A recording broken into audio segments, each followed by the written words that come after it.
Do you say this of your own accord, or did others say it to you about me?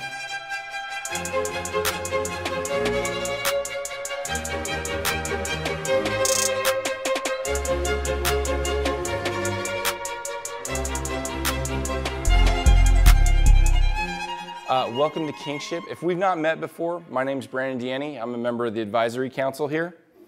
And I'm gonna give this entire sermon one-handed, basically. So, all right, as we get into Jesus' question today, it's important to remember that Jesus doesn't ask questions in an effort to confuse or to anger us, right? Rather, Jesus' goals are to reveal a spiritual truth or to provide a new understanding of one. Now, Jesus asks a question as an invitation to the listener to think more deeply, to examine his or her own beliefs. Now, why would we need to do that, right? I mean, let's be real, right? We've all read our Bibles cover to cover at least once, right? At least once. So we listen to a preacher every Sunday, right? Rick, Dave, myself, Ryan, right? Some of you even take notes, okay? And we do group life together. We know everything we need to know, right? I know, right? This feels like a good spot to pray. But anyways, we don't, okay? Right, we don't know everything. But we do have someone we can turn to for the things we don't know, right? And just like we can turn to Jesus for answers, he also comes back to us with questions sometimes that force us to think more. And it's in this thinking and pondering that we have the chance to come to a deeper understanding of him, a deeper faith in him. See, Jesus' questions help to create followers who can find assurance and confidence in him, knowing that they fully understand the cost of following him. In the case of those who hope to either trip him up or expose him, his questions reframe their distorted reality in terms of the truth that he represents, the truth that he is. So let's move on to today, right? So today we find Jesus standing in front of Pontius Pilate, right? Now the night before, Jesus had been betrayed by a friend. He's turned over to the Pharisees, and in probably like the biggest sham of a trial in the history of mankind, the Pharisees find Jesus guilty of blasphemy. Now, however, at the time, because of Roman rule, the Pharisees couldn't sentence him to death like they wanted to in the moment. In the moment, they would have stoned him if they could have, but they can't because they need Pilate's approval. So, they go to Pilate. Now, one important thing to know here, Pilate's not their friend, not at all. In fact, he dislikes them very strongly. It's not too much of a stretch to say that he hates them, okay? They made his life extremely difficult from the moment he arrives there. And so, just like he hates them, the feeling's pretty much mutual. They don't like him either. There's a lot of things that he's done in his time as a prefect that either basically spit on their traditions, or the most recent one that they're never going to forgive him for, which we find in the Book of Antiquities of the Jews by Flavius Josephus, is that, and this is what it says AD 28, so year 28, Pilate undertook to bring a current of water to Jerusalem and did it with the sacred money. So what we're saying here is Pilate decided, you know what, Jerusalem is badly in need of an aqueduct, but how do we come up with the money? Oh, you know what? The Jewish temple's right here and they're loaded, right? We'll just take some of their money. It's no big deal, right? Except for it is a big deal. It's a big deal to them, right? So they gathered to protest that. Thousands of Jewish people gathered to protest that. And Pilate, who has a chance to go, you know what, I'm sorry, that was a bad decision. I clearly didn't know my history here or understand your culture, sends soldiers in among them to kill them. So, Pilate's not the most adored prefect that Jerusalem's ever had. And because of that, the Pharisees repeatedly opposed Pilate and caused him as much trouble in Rome as they possibly could. But now they find themselves in a position where they have to work with him in order to meet the ends that they're trying to get to, which is to see Jesus killed. And this is where our story starts in John 18:28. So then they led Jesus from the house of Caiaphas to the governor's headquarters. It was early morning. They themselves did not enter the governor's headquarters so that they would not be defiled but could eat the Passover. So the Pharisees want to see judgment pass as soon as possible, right? So they head to Pilate's headquarters, the Praetorium, and likely wake him up in the early morning hours. And I don't know about you guys, but whenever I've asked for something or desperately wanted it, the last thing I want to do is like call my boss at 5 a.m. and be like, hey, what do you think about me taking today off to hang out with my family? It's not usually like, I don't know about you guys, but I've never met with good success waking somebody out of a dead sleep. Just saying. But not only did they show up early, right? But because of their traditions, because they can't enter a Gentile's house and it would render them unclean, right? They basically have to make Pilate come out to them, which is probably not something he's used to doing, being top dog there in town, right? So, Pilate's probably irritated even more. Nothing like getting woken up by somebody you don't like and then forced to leave the comfort of your house to go out and talk to them. So John 18:29 through 30. So Pilate went outside to them and said, "What accusation do you bring against this man?" And they answered him, "If this man were not doing evil, we would not have delivered him over to you." So what we see here, right, is so Pilate asked them, he comes outside and he asks them the customary question that would start investigative proceedings against Jesus. It's how every investigative proceeding starts, period. Now, obviously, I'm sure, again, like I said before, he's been woken up by people he doesn't like, made to come outside. He's probably very annoyed and also feeling a bit arrogant because, again, like I said, he's the top dog. And we can see how they feel about his tone in their response. They give him a response that basically indicates they find him to be pretty unintelligent. If this man were not doing evil, we would not have delivered him over to you, right? It's basically telling Pilate, why are you wasting our time with these dumb questions? We wouldn't have brought him to you if he wasn't doing something wrong that required your judgment.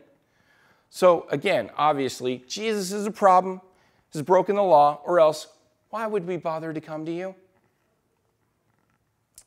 So Pilate, having no more information from them at that point, except for that this man was doing something evil, would have assumed that Jesus' crime had something to do with Jewish religious law.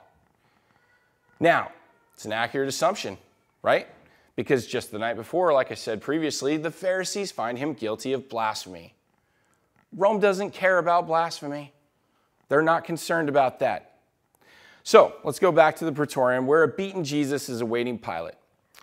Pilate tries to dodge being involved by telling them to judge them for themselves, which in this case, since it is a crime, but it's a Jewish crime, why would Pilate be involved? Go handle your own business, right? And this is what Pilate says. Take him yourselves and judge him by your own law. The Jews said to him, it is not lawful for us to put anyone to death, right? So right here, they're basically stating the crux of the matter, which is, we would already have handled this, but for your silly Roman laws that force us to have to come to you and get your approval to see this man killed. All right, so this was to fulfill the word that Jesus had spoken to show by what kind of death he was going to die.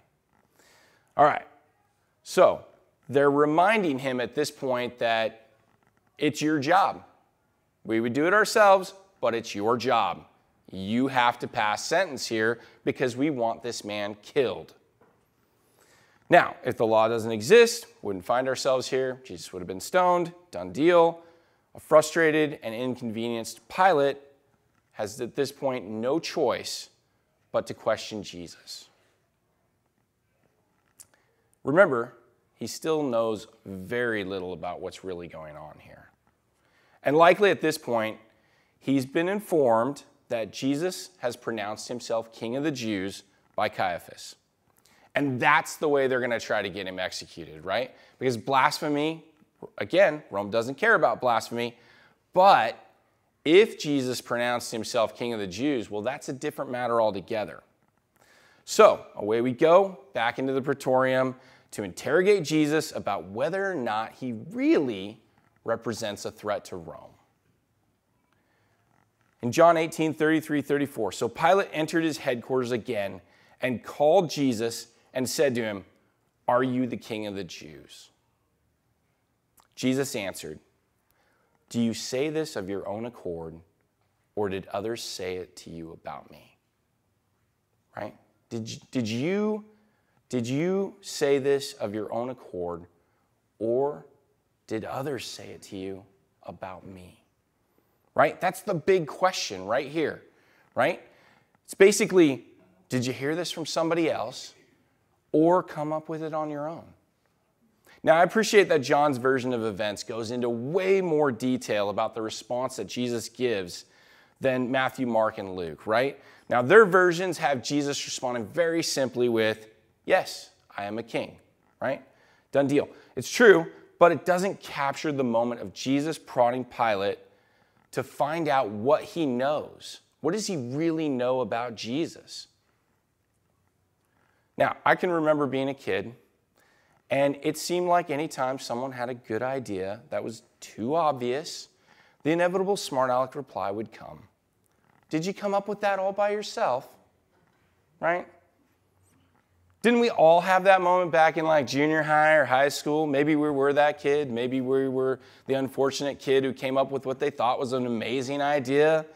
And one of our friends was all too willing to seize the moment with what equates to the modern day version of calling somebody Captain Obvious, right? Back in November, Rick, Ryan, Dave, and I were sitting down, we're talking about these questions, right? I don't remember who said it, but one of us came up with exactly that statement, which is, "Oh, can you just imagine Jesus to Pilate?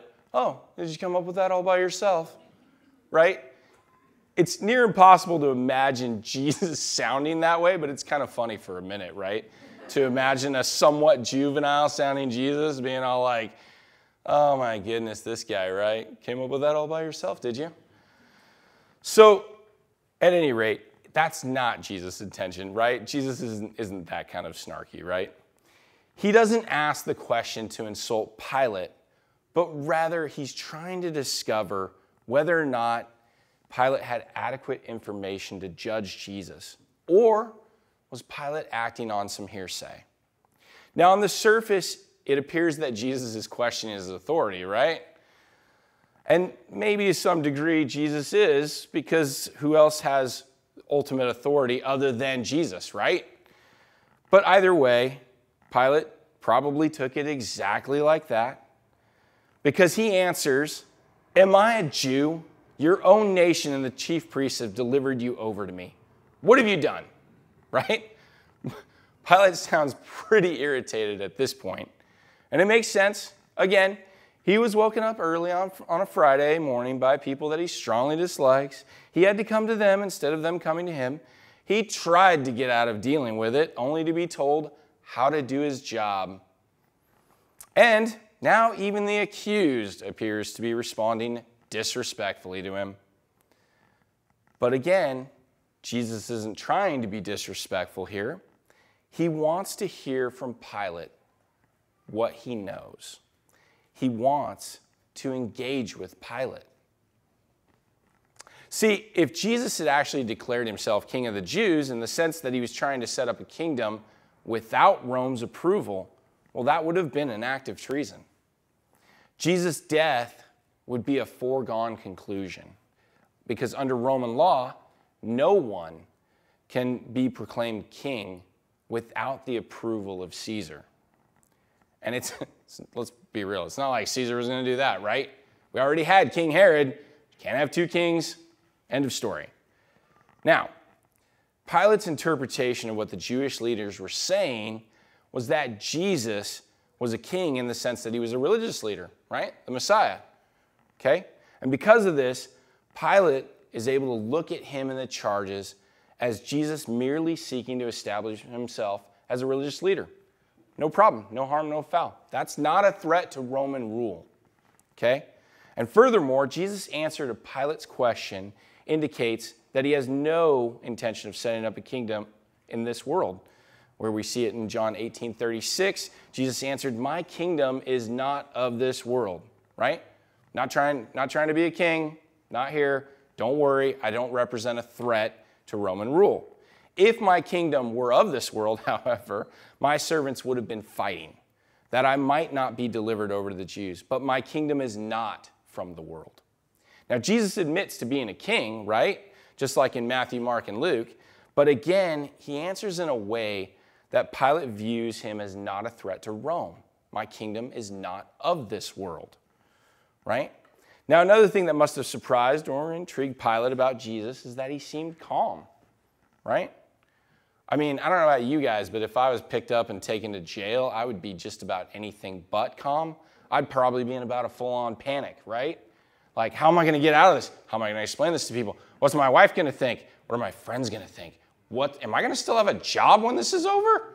Right? There's so many things that would be going through my mind, not the least of which is, I'm innocent. Anyone who's listening, I'm innocent. I'd be telling people in the cell with me how innocent I was, right? We probably all would, right? Even if I was guilty. So, he's also not boastful, right? As so many rulers of the time and even today would have been, right? He's not boasting about how important he is. Like, Pilate, do you know who I am? I mean, he kind of does start to do that a little bit, but it's not in a way that's like, do you know who I am? Yeah, right. Well, you better figure it out quick because I'm a big deal, right? See, Jesus speaks with Pilate in a way that shows confidence, a lack of fear of Rome, but also a humility. Now, Pilate hears Jesus state that anyone who loves the truth would listen to him. John 18:37. Then Pilate said to him, "So, you are a king?" Jesus answered, "You say that I am a king. For this purpose I was born, and for this purpose I have come into the world, to bear witness to the truth. Everyone who is of the truth listens to my voice." See, Jesus' question is an invitation to Pilate to honestly interview him and come to his own conclusions about Jesus. We're seeing a question that's not encouraging a deeper thinking, but an open dialogue with Jesus. Now, some questions Jesus asked weren't about us just coming to an answer ourselves. They're to engage us so we can talk about it with him. And everything you see here is an interaction because Jesus asked Pilate a question. To engage with Jesus on a deeper level about who he really was through an open conversation between the two of them. Now, the same Pilate that Jesus knows had many of his countrymen killed for protesting his theft of the temple treasuries. See, just as we all need Jesus, Pilate is no exception. And Jesus knows this. So he tries to engage him in an honest interview of who Jesus really is. Jesus recognizes that Pilate needs what he can offer. See, this question Jesus asks, it's not about obtaining knowledge, innocence, or guilt, anything like that. It's about experiencing a firsthand personal experience, a relationship with Jesus. Now, firsthand, the word firsthand is actually a super important piece of that. And let's talk about firsthand versus secondhand experience, because we've all experienced both. But let's go through this, and I want you guys to, you're going to have to picture this, right? That'll make sense in a moment. That's kind of a joke. Okay, so photographers, right? They take these amazing pictures, right? Rick's taking some amazing pictures. Imagine, if you will, a picture of the beach, right? It doesn't really matter. The details aren't important, right? But what you can see in the picture is a moment in time. I just realized that I apparently was holding the mic way down here, and now I'm louder to myself. Sorry about that. So we've got this picture of the beach, right, that somebody's taken. It's beautiful, right? I mean, there are some things that you can see through this picture. You can see that it's a sunny day. You know, there are waves rolling in. You know, there's a seagull or two flying through the air. some kites, kids playing, right? It's a moment in time. It's a brief snapshot of a moment in time. And it's really a secondhand experience for us, right? Because there's so many things that you lose in this picture, right? You lose the smells, right? You lose the smell of the salty air. You lose the sounds of the children playing, the waves crashing in, the seagulls making their calls, right? You lose all of that, right? You also lose the feel of it too, right? The sun's out, so maybe it's warm, unless it's the Oregon coast, in which case then it's cold, right? The wind is probably blowing at what feels like 100 miles an hour, okay?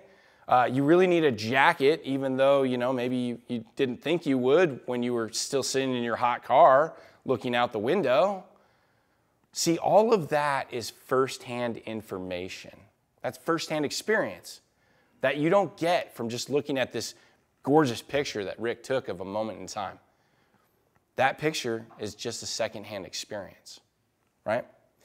So Merrill Tenney talks about a story also that kind of illustrates the difference between firsthand and secondhand. I love this story because it's kind of fun. So there's a street preacher in England, right? And he's giving a sermon to a crowd of people.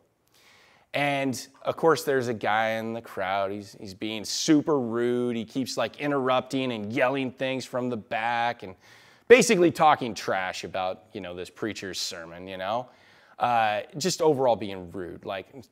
So Tenney uses the word heckler, right? Heckler. I mean, who uses that word anymore, right? Oh, Dave does. Okay. Sorry, Dave.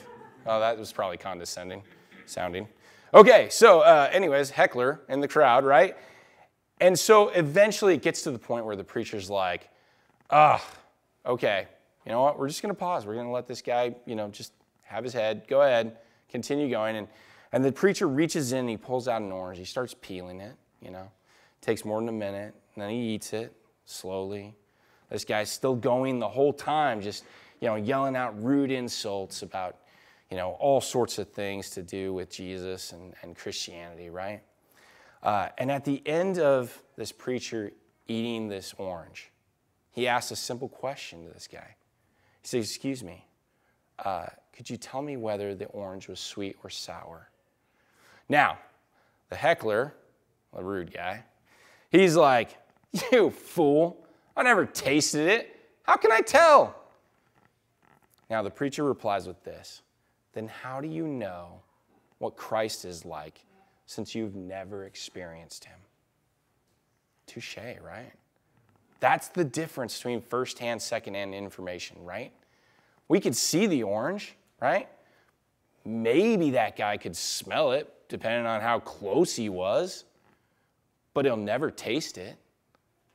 I mean, unless the preacher decided to start throwing it at him, right? Which I would understand, but that's not what we're called to do.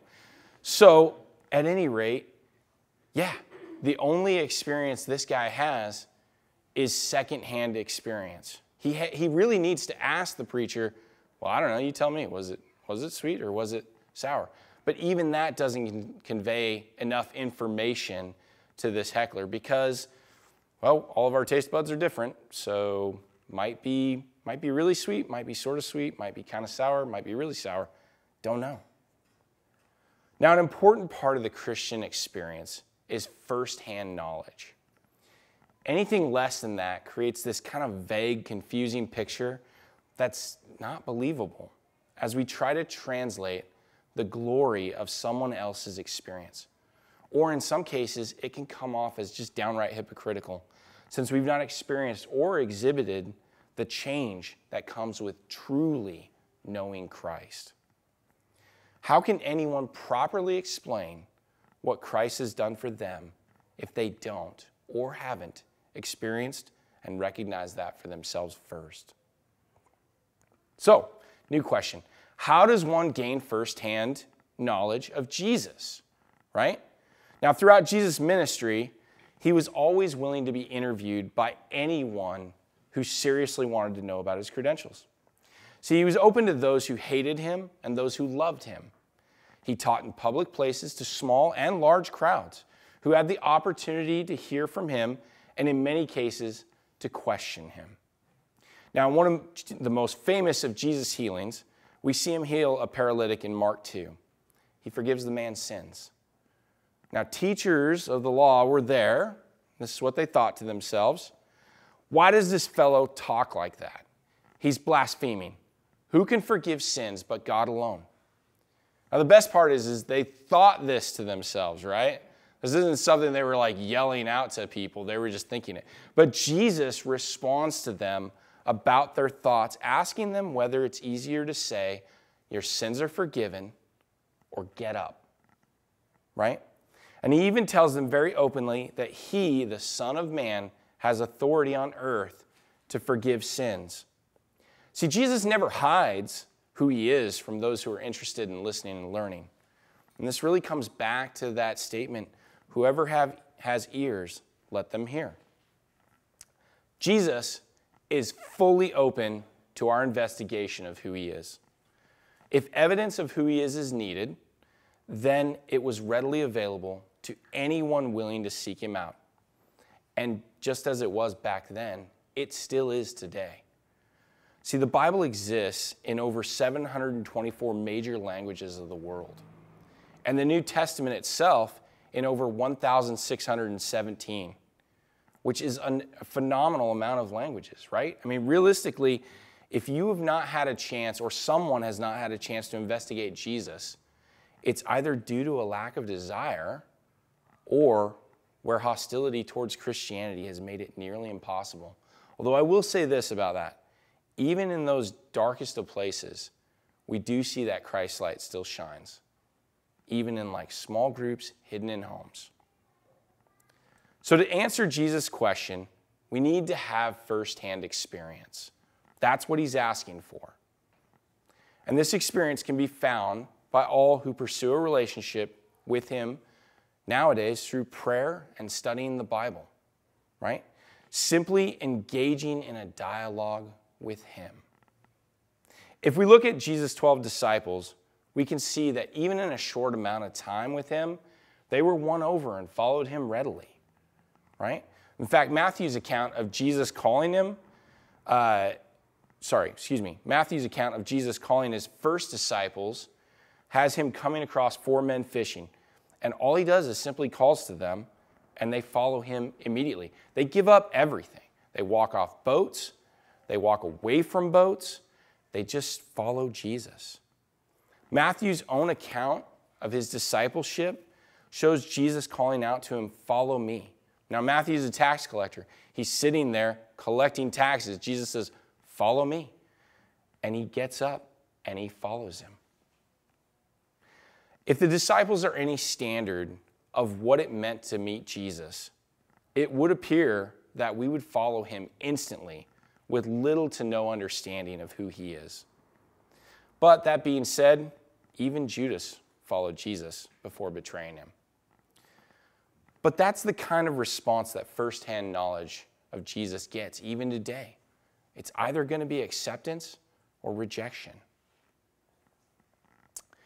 In John 1:37-41, shortly after John the Baptist announces Jesus as the Lamb of God, the 2 disciples heard him say this, and they followed Jesus.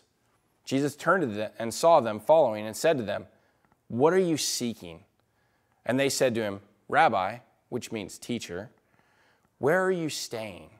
He said to them, "Come and you'll see." So they came and saw where he was staying, and they stayed with him that day, for it was about the 10th hour. One of the 2 who heard John speak and followed Jesus was Andrew, Simon Peter's brother.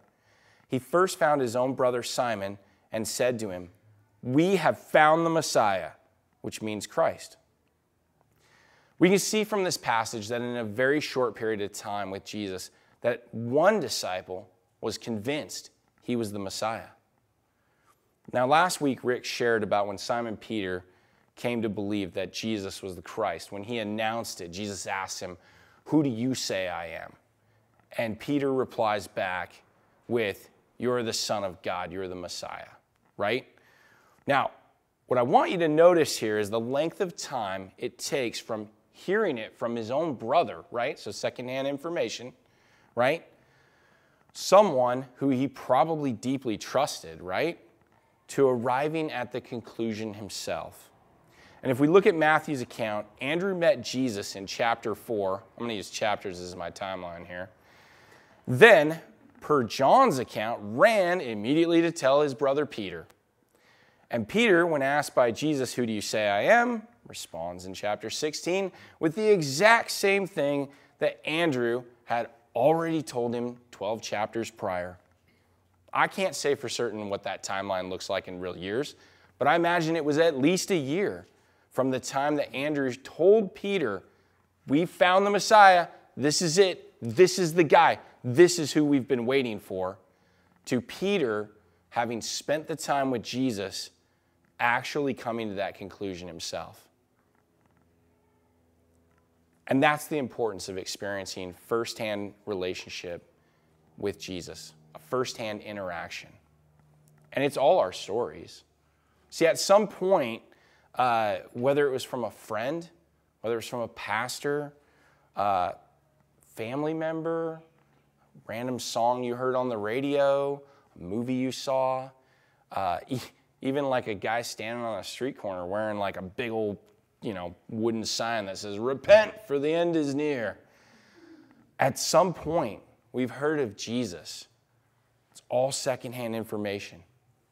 But Jesus is posing a question to take our knowledge from that secondhand experience to an engaged relationship with Him where there's trust and openness present to the point where we can come to that ultimate decision, which is either acceptance or rejection. And that's really what Jesus is doing. He's trying to get us to a point where we've come to know Him personally through firsthand experience so that hopefully we'll choose to accept Him.